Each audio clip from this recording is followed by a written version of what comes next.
Como habíamos adelantado, recibimos y saludamos al señor Mariano González, quien ha sido ministro de Defensa primero y ministro del Interior, bajo Pedro Castillo, aunque no parezca posible, durante 3 pequeñas semanas, creo que incluso menos de 3 semanas, lapso durante el cual, sin embargo, logró, y siempre lo recordaré, constituir el equipo especial de investigación de la corrupción en el poder, con el coronel Harvey Colchado, y ya sabemos cuán eficaz resultó para destapar las cosas que se pretendían ocultar bajo Pedro Castillo. Señor González, muy buenas noches. Buenas noches, Fernando. Gusto estar en su programa. Usted es abogado, además, de manera Sí. que conoce muy bien la normativa y las atribuciones que la Constitución y la ley orgánica concede al jefe de Estado, la jefa de Estado, respecto de la función militar y policial. Se ha equivocado Dina Boluarte cuando dijo en una entrevista en El Comercio el día domingo que hay protocolos del ejército sobre los cuales ella no tiene comando. Considero que innecesariamente sus ministros la han expuesto, ¿no?, a esta situación. Creo que ellos podrían haber, independientemente de haber asesorado adecuadamente, podrían haber impedido que ella tenga que responder, digamos, sobre estos temas, ¿no?, cuando evidentemente tiene ministros de Defensa y ministros del Interior que podrían haber hecho, digamos, una explicación de repente mucho más técnica, ¿no? Además, pero sí no nos olvidemos además que ella es presidenta del Consejo de Seguridad y Defensa Nacional. Entonces, y que los ministros que participan, tanto el Premier, el ministro de Defensa, Interior, Justicia, el ministro de Relaciones, o la ministra de Relaciones Exteriores, y el jefe de la DINI y el jefe del Comando Conjunto, obviamente pues en secreto, como es natural, pueden conversar sobre estos temas, ¿no? Entonces, creo que hay que hacer una revisión probablemente pues de cómo se comunica adecuadamente los temas de seguridad y de defensa, y más aún creo que este comentario, esta entrevista de la presidenta fue a raíz del informe de la Comisión Interamericana de Derechos Humanos, ¿no? Entonces, creo que tendría que verse con una mirada más de Estado esta situación, ¿no? De acuerdo, pero en tanto que jefa suprema de las Fuerzas Armadas y la Policía Nacional, ella sí tiene poder real. Puede ordenar y puede hacer que se detengan operativos lanzados por la Fuerza Armada. Claro que sí. Tal es así que en algún momento inclusive se verificó que había una disposición de que se proceda con mayor cuidado. Sin embargo, no es, digamos, una situación en la que ella pueda, por más presidenta que sea, ir por encima de la ley, ¿no? Es decir, existe toda una normativa sobre el uso de la fuerza, hay distintos también dispositivos legales sobre cómo proceder y protocolo para cada intervención militar y o policial, y también en estado de emergencia, y además no nos olvidemos que la misma Constitución prevé que ella no es responsable de las decisiones que se tomen, ¿no? Sino para eso están justamente sus ministros, ¿no? Claro. Lo que ella firme, lo que ella ordene, tiene que ser refrendado por un ministro del sector concernido que asume la responsabilidad. Por eso insisto que más que un error de la presidenta es evidentemente una ausencia de asesoramiento, no solamente en lo técnico, sino también de capacidad política de los ministros de respaldar a la presidenta, ¿no? Es decir, la presidenta o el presidente, quien gobierne, tiene que ser debidamente cuidado, y los primeros en tener ese cuidado deben ser sus ministros. Ahora, ha intentado naturalmente reparar los daños, reuniéndose rápidamente el día de ayer, lunes, con los jefes de las 3 armas, con el jefe del Comando Conjunto y con el comandante general de la Policía Nacional, ¿no? Sí. No sabemos qué es lo que se ha decidido en esta reunión, pero imaginamos que se ha aclarado algunas cosas para que los militares y los policías no sientan que han sido entregados por la presidenta, ¿no? Además, para aquellas personas que con legítima suspicacia piensan que ha habido todo un acto, digamos, preparado para un evento que hubo ayer en la Fuerza Aérea, debemos decir que la Fuerza Aérea del Perú había preparado con mucha anticipación un ejercicio justamente aéreo en el que participaban más de 10 fuerzas aéreas extranjeras, ¿no? 13, desde Uruguay hasta Estados Unidos, ¿no? Un gran operativo, sí. Entonces, y en ese evento inclusive contó con la presencia del embajador de los Estados Unidos, ¿no? Entonces, para muchos, digamos, eso podría implicar un espaldarazo. Lo que yo considero es que ha sido un evento tan importante y preparado con anterioridad que, obviamente, como venía también la Fuerza Aérea de los Estados Unidos, ameritó también la presencia de la embajadora, ¿no? Sí. Entonces, y un hecho importante porque a partir de ello ha tenido oportunidad la presidenta de poder conversar con los comandantes generales de las Fuerzas Armadas, con el jefe del Comando Conjunto y también con el comandante general de la Policía, ¿no? Y está bien, ¿no? Ahora, entre los argumentos que ha esgrimido es que ella sí ha hecho cambios en el ministerio para sacar conclusiones de los errores que se cometieron en el manejo de la represión. Y citó que había cambiado el ministro del Interior. Pero parece pues omitir que sobre todo es el de Defensa el más importante y en efecto ha hecho un cambio, cambió al ministro de Defensa, pero no lo sacó de su gabinete, sino que al revés lo volvió primer ministro, ¿no? Lo que sucede es que el gabinete en pleno, yo creo que solo cuenta con un político, ¿no? Que es Alberto Tarola, que es el premier.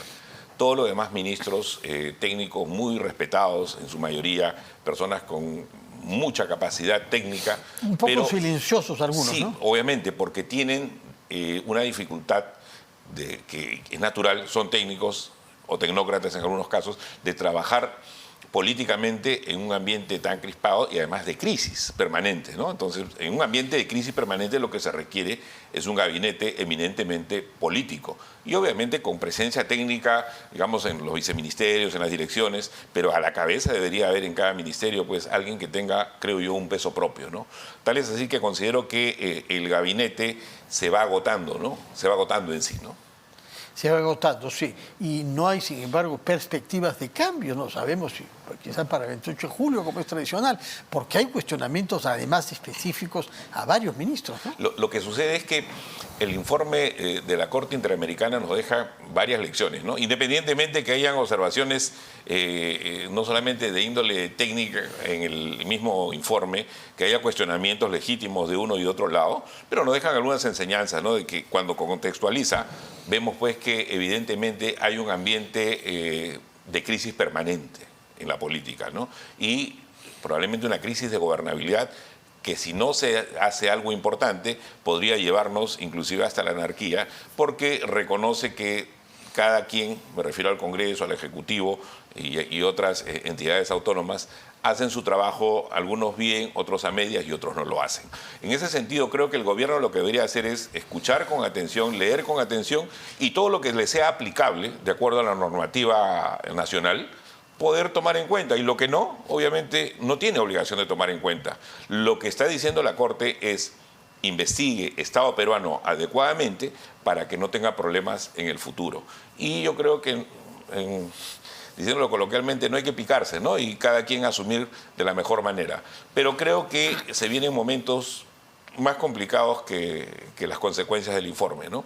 Ya para nadie es un secreto que tanto en el sur del país como inclusive en el norte también vienen grupos trabajando por una posible marcha, otros por un posible paro. En Puno, por ejemplo, ya hay gente trabajando, inclusive... 19 de julio, ¿no? Sí, tercera toma de Lima. Inclusive hay partidos políticos involucrados en esto. ¿Cuáles? Por ejemplo, el partido Gente, no digo el partido quizá como organización, pero sí Gente del partido del señor Olivera, ¿no? De Frente Esperanza, ¿no? Entonces, el candidato, por ejemplo, al gobierno regional del Frente Esperanza está liderando un grupo, ¿no? Entonces, en Puno. En Puno. Entonces, habría que, digamos, anticiparse y ver la posibilidad de conversar, de dialogar, porque independientemente, así no le guste al gobierno, necesariamente tiene que dialogar con aquellos que inclusive piden que el gobierno corte su mandato. Sí, sí. Bueno, lo pidió la propia presidenta. Así Ella es. ha presentado 2 proyectos de ley para recortar el mandato del Ejecutivo, pero también del Congreso, y se le ha rechazado.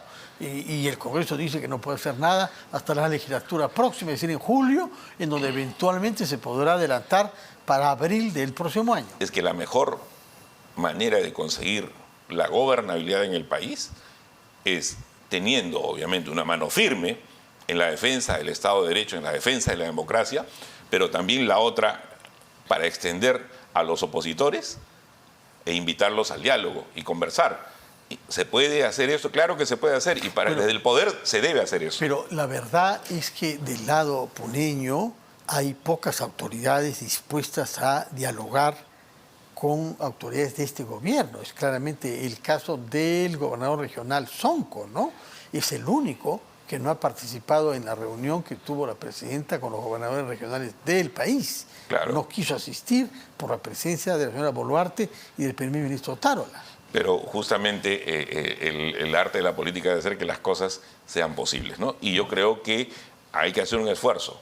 Quienes creamos aún en la democracia tenemos que hacer todo lo necesario para lograr que se articule un diálogo entre el gobierno y la oposición, o todas las fuerzas de oposición, porque no es solo una, ¿no? Y también hay que separar pues la paja del trigo, ¿no? Así como hay gente que legítimamente protesta contra el gobierno, hay otro grupo que ya lo hemos conversado antes, pues tiene que ver con otro tipo de actividades, ¿no? Que tiene que ver con actividades ilegales. Probablemente con economías ilegales. Así minería, es. por lo pronto, narcotráfico. Y eso los lleva a relacionarse en algunos casos con el FENATE, claro, con el Movadef y los derivados. Pero lo que no podemos hacer, ni siquiera los demócratas que defendamos justamente la institucionalidad, es caer en una mirada sesgada y utilizando también esa fea palabra y terruquear a todo el mundo, ¿no? O sea, hay gente que evidentemente protesta con legitimidad y hay gente que está vinculada a economías ilegales, pero el trabajo justamente del Estado tiene que ser saber diferenciar y encontrar las responsabilidades individuales o grupales en aquellas personas que estén al margen de la ley. Pero aquellos que protestan legítimamente, así no les guste, tiene que escucharlos. A propósito de las economías ilegales, en los últimos tiempos hemos visto la importancia que han cobrado las bandas de traficantes de tierras en varias regiones de nuestro país y de la capital, ¿no? Sí. Ha habido una penetración de algunos de estos empresarios, de estos traficantes de tierras, para ser más precisos, bajo el gobierno de Pedro Castillo. Hemos visto. Tuvieron inclusive un acercamiento con Castillo en su momento, ¿no? A través de ya casos conocidos, inclusive donde hay carpetas fiscales de investigación con personas vinculadas justamente al sector interior, personas que tenían vinculación con el negocio de tierras a través de lo que legalmente se conoce como defensa posesoria, ¿no? Entonces, creo que va a ser necesario que tanto el Ministerio Público como la Policía Nacional, a través de las diferentes instancias, puedan investigar a todo ese grupo de gente que viene detrás, ¿no? O sea, porque no es solamente, probablemente el caso del español y la gente que haya estado cerca a él haya sido un grupo de conexión con el poder político, pero detrás de ellos habían otras personas y otros grupos también vinculados a este tipo de crímenes rondando, ¿no? Y creo que tanto la policía como el Ministerio Público tienen que hacer su trabajo en ese sentido, ¿no? Por otra parte, hay otra forma de economía ilegal que existe ya desde hace varios años, naturalmente, pero que nos damos cuenta de la manera como se relaciona con otras economías ilegales. Por ejemplo, la cobra de cupos y la extorsión, comenzando por la construcción civil. Lo menciono porque el día de hoy han sido detenidos en Miraflores, sí, una banda de extorsionadores a las construcciones ahí. Si eso tiene lugar en Miraflores, que es un distrito pequeño, con mucho serenazgo y con 2 comisarías bien dotadas, ¿qué no puede estar pasando en regiones donde hay mucho menos presencia policial? Sí, y en Lima, en todo Lima y Callao, hay, digamos, indicios de muchos casos de esto. Y recuerdo inclusive en julio del año pasado, cuando estuve en el ministerio, pudimos tener una reunión de trabajo, tanto con Capeco, con los dirigentes de Capeco, como con los dirigentes del Sindicato de Construcción Civil, ¿no? Y pudimos tener una mesa, tenía pocos días en el cargo, justamente para trabajar y encontrar una serie de alternativas de solución a esta problemática. Y en esa línea creo que la Fiscalía de Crimen Organizado, en el caso concreto acá, liderados por el fiscal Chávez Cotrina, y en coordinación con la DIVIAC y otras instancias de la policía, hacen un muy buen trabajo.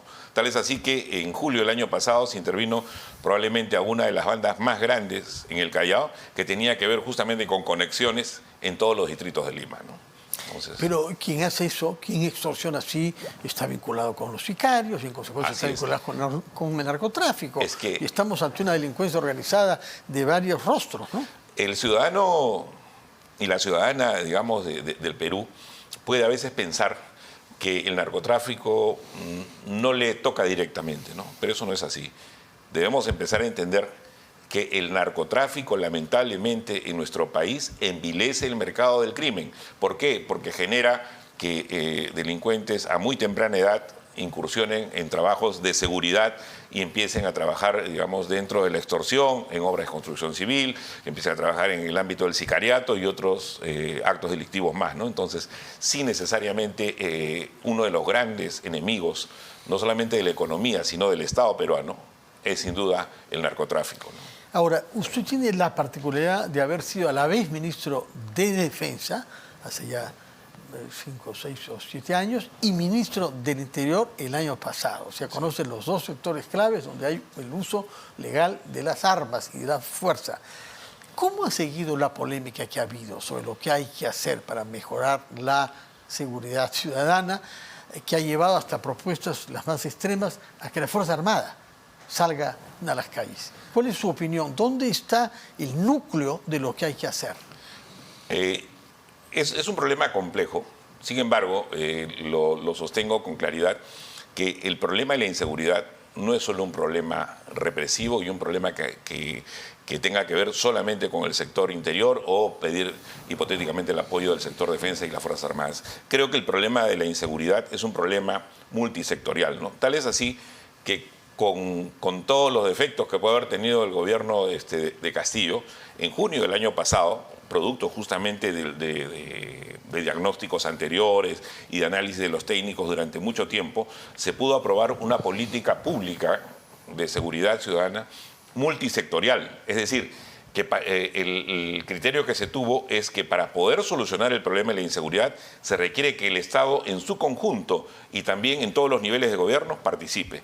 Y es una política muy, muy importante. Sin embargo, para ejecutar esta política se requiere tener claridad, liderazgo y sobre todo, digamos, que la clase política también entienda esto y pueda medir las cosas por resultados. Yo lo que hice, y creo que es lo que hay que hacer definitivamente, es tener un buen equipo de trabajo, un buen equipo técnico. La policía sabe hacer su trabajo, pero para poder ejecutar políticas se requiere que las medidas que se tomen puedan ser valoradas, puedan ser medibles. Es decir, los resultados puedan ser medibles. Si una política no logra resultados que se puedan ver, digamos, tangiblemente, creo yo, discúlpeme la claridad, no sirve. Y en ese sentido, nosotros elaboramos y dejamos un plan que espero que lo tengan por ahí en algún lugar. Y que lo usen, que lo lean, ¿no? A 30, 60, 90 y 120 días. Es decir, que independientemente que sabemos que los planes pueden tardar muchísimo tiempo, que los trabajos de inteligencia pueden ser muy arduos y tomar también bastante tiempo, creo que sí, la ciudadanía, el peruano y la peruana de a pie necesitan ver resultados tangibles, que en 30 días se vea pues que su comunidad ha cambiado, que la presencia policial, el control territorial, sí está siendo útil y está sirviendo, por lo menos de forma disuasiva, evitar que hayan más delitos en su zona, en su vecindario. Y eso creo es lo que corresponde tanto al Ministerio del Interior y a nuestra Policía Nacional. Yo tengo mucha confianza en esta gestión en la Policía Nacional, liderada por el general Jorge Angulo, porque creo que es alguien que conoce muy bien su institución. Sin embargo, creo que los componentes de inteligencia tienen que ser conducidos también por personas, por oficiales, que tengan el expertise necesario. Y en esa línea creo que tiene un buen soporte, tanto en la inteligencia policial en la DIRIN como en la DIVIAC, y lo único que recomendaría es al ministro que en la DIGIMIN tenga un buen equipo, ¿no? Que no hay de momento. Creo que hay que reforzar ese equipo, ¿no? Es la Dirección General de Inteligencia del Ministerio del Interior. Del Ministerio del Interior. Ahora, ¿por qué ha sido tan difícil hacer que trabajen juntos serenos y agentes policiales? Habida cuenta de que hay distritos en donde hay 10 veces más serenos que policías. Lo que pasa es que 10 veces más, ¿ah? así como las Fuerzas Armadas y la policía tienen un rol constitucional establecido, el serenazgo también fue creado para situaciones mucho más de índole vecinal, ¿no? Del cuidado, del buen vecino, de compartir. Entonces, y se ha confundido, creo yo, el rol, pretendiendo que sea una policía municipal, Bueno, ¿no? de hecho, él, sobre todo el teniente alcalde de Lima, el señor Reyardo, propone la creación directamente de una policía municipal. Con todo el respeto, yo debo decir Y que... dice que hay varias capitales latinoamericanas y europeas que no tienen. Pues, pero es que la composición, por ejemplo, cuando se refieren a la policía española y otra, la composición de la policía es otra, ¿no? No es la que tenemos acá, ¿no? Entonces, la idea de municipalizar la policía es algo que para mí, digamos, lo tomo con reserva, ¿no? ¿No le parece algo prudente? Bueno, ¿y qué es lo que se podría hacer para mejorar las relaciones entre serenos y policías? Es decir, que hay un patrullaje común, efectivo. Se dice que se están repartiendo motos, autos, que van a haber más a la disposición para que haya patrullaje común. Fernando, sepa usted, en nuestro país está todo bien delimitado y establecido. Lo que sucede es que como pasa en la vida cotidiana, cada quien, discúlpeme la expresión, hace lo que le da la gana. Se estacionan donde no deben, cruzan por donde no lo deben, invaden la vía pública.